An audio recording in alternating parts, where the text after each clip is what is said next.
Friends, मी समृद्धी आणि दरवेळेला माझ्यासोबत माझी फ्रेंड प्रगत असते, पण यावेळेला ती नव्हती.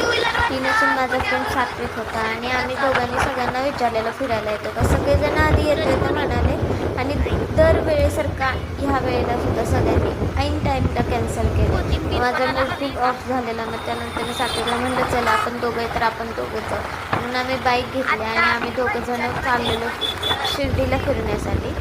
का तर खूप दिवस झालं कुठेतरी फॉरेन चेंज म्हणून जायचं होतं. ते मग म्हणलं कुठे असं फिरायला दुसरीकडे जाण्यापेक्षा शिर्डीलाच जाऊया, जरा देवदर्शन करूया म्हणून आम्ही दोघंच मग शिर्डीला जायचं ठरवलं आणि शिर्डीचा प्लॅन करून शिर्डीला निघालो, ते पण बाईकवरती. पुण्यातून आम्ही बाईकवरून गेलो पुढे जाऊन त्याच्या गावामध्ये जाऊन त्याच्या गावातनं आम्ही दुसरी बाईक घेतली त्याच्या फ्रेंडची आणि मग त्याच्या फ्रेंडच्या बाईकवर